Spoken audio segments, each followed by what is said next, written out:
Quart de finale aller-retour qui verront s'affronter le Paris Saint-Germain et Aston Villa. Notez bien la date. Le match aller, 9 avril, au Parc des Princes et sur Canal. Le retour sera le 15 avril. Paris qui est passé tout près d'être officiellement champion de France hier. Ce n'est que partie remise. Le challenge pour Paris en France, c'est de signer une performance encore jamais vue, terminée sans la moindre défaite. Théo Doué, Manu Del Pozzo. Hier, Paris a joué, Paris était trop fort pour Saint-Etienne et Paris a gagné comme d'hab. Et de 27 matchs sans défaite, alors Paris invincible jusqu'au bout, vous le sentez venir, Sred. Terminer une saison entière invaincue, du jamais vu en Ligue 1. Alors l'occasion est belle, mais cette perspective n'est pas encore érigée en priorité. Y vamos a utilizar este momento en el que estamos para que estos 8 partidos sirvan para más objetivos más globales. Pourtant, le sujet revient avec insistance ces dernières semaines. Logique, car avec ses 27 matchs sans défaite, Paris vient déjà d'égaler son propre record établi en 2015-2016. C'était l'époque Laurent Blanc avec Zlatan, Cavani, Di Maria et déjà Marquinhos. Première défaite cette saison-là contre Lyon, un soir de février. Dans le viseur des Parisiens, le vieux record du FC Nantes de 94-95. Les Canaries de Jean-Claude Sodo avaient tenu 32 matchs sans perdre. Oh, mais c'était incroyable. Seule défaite de leur saison à Strasbourg au soir de la 33e journée. Buteur ce soir-là, un certain Franck Leboeuf, ça date un peu. Les Nantais tiennent à leur record, ça tombe bien. Ils seront sur la route des Parisiens le 22 avril prochain. L'occasion donc de faire le travail eux-mêmes. Pedro Chirivella prévient. On en parle dans le vestiaire et tout le monde nous en parle en dehors. Et si Nantes échoue, reste Strasbourg au menu du PSG au soir de la 32e journée. Un rendez-vous qui ne rassure pas certains supporters. Il n'y a que Strasbourg qui peut briser notre invincibilité. Quelques pièges à éviter pour espérer devenir à jamais les premiers invincibles du championnat de France. À l'étranger, ça reste une rareté, mais le Bayer Leverkusen l'a fait la saison dernière en Bundesliga, l'œuvre de Xabi Alonso. La Juventus de Del Piro aussi en 2011-2012. Et bien sûr, encore dans toutes les têtes, les invincibles d'Arsenal en 2003-2004. Je pense qu'on va aller célébrer ça peut-être tous chez Thierry Henry ce soir. D'accord, bonne fête. Il y a de la place. Pour Paris, ce sera sûrement tous chez Dembélé. Mais attention, il reste 7 matchs.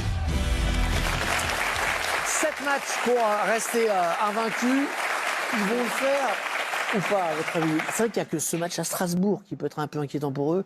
Le reste, bon, ils reçoivent Nice au Parc. Oui, mais bon, ils sont largement au-dessus des autres. Même quand ils ratent une mi-temps, comme c'était le cas hier, ils ont une marge tellement importante que derrière, ils peuvent se permettre de marquer 5. Moi, je suis vraiment ébloui par ce qu'ils font. Sincèrement, jamais j'aurais imaginé en début de saison qu'ils seraient capables de faire ça. Souvenons-nous, en tout cas, moi, j'avais des doutes de l'après-Mbappé. Il nous paraît loin, mais je veux dire, dans quelle mesure le PSG, sans sa star qui mettait 40 buts par an, était en capacité d'avoir de la marge. Mais là, c'est même plus que de la marge, c'est qu'on se pose la question de savoir si on perd un match dans l'année. Donc, grand mérite à eux. Et il y a une exigence portée par l'entraîneur qui est tellement énorme que je ne les vois plus faire de faux pas. Ça va dépendre d'Aston Villa. Ah oui, ça peut être une influence dans les deux sens, en fait. Pour moi, si la dynamique, et il y a une qualification contre Aston Villa, il y a le groupe, il est tellement cohérent.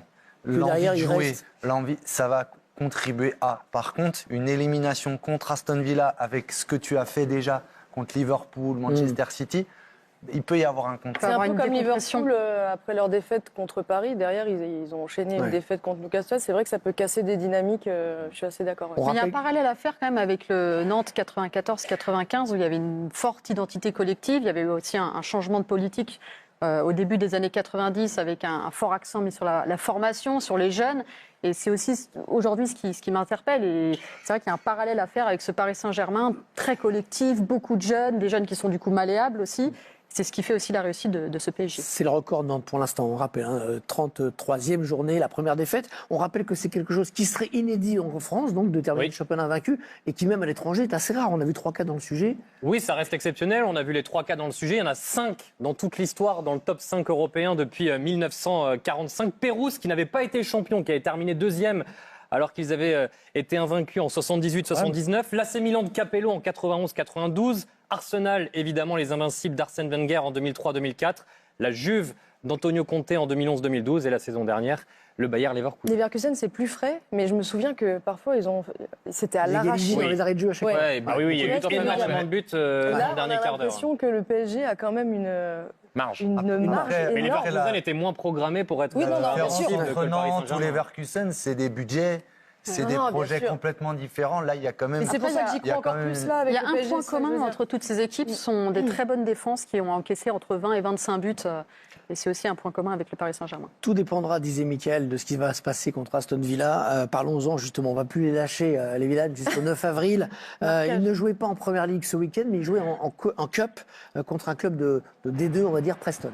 Oui, les quarts de finale de la Coupe d'Angleterre sur la pelouse de Preston North End. Il avait aligné quasiment son équipe type. Il y avait Watkins et McGinn qui étaient sur le banc au coup d'envoi.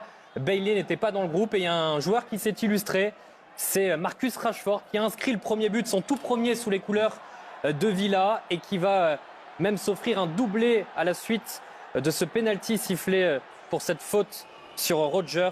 Rashford prêté en début d'année 2025 par Manchester United qui a donc inscrit ses 2 premiers buts sous les couleurs de Villa. Marco Asensio était titulaire, le joueur prêté par le Paris Saint-Germain.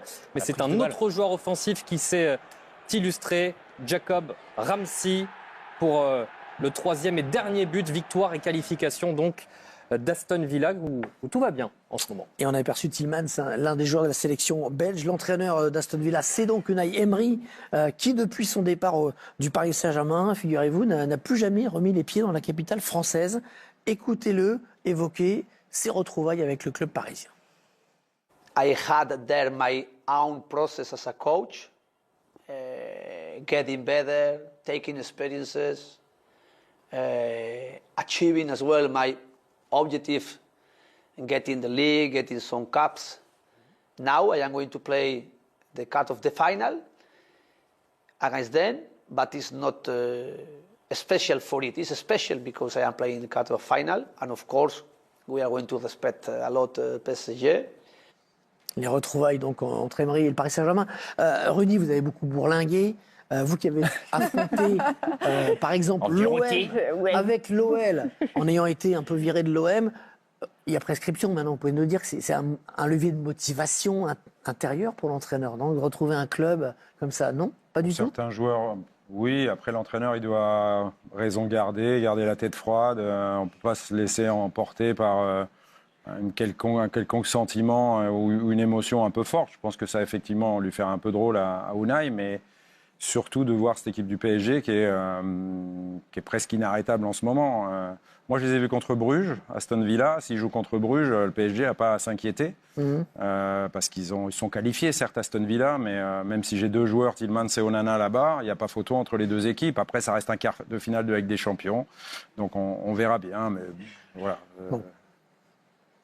Il nous disait quand même que Belgique, c'est quoi, Kazakhstan, c'était pas simple, mais PSG Aston Villa. Non, mais quand on est en quart de finale avec des champions, on peut être qu'une bonne équipe. Aston Villa en est une. Effectivement, ça se passe bien pour eux en ce moment, mais bon, pour moi, je pense que Paris va passer et plutôt facilement.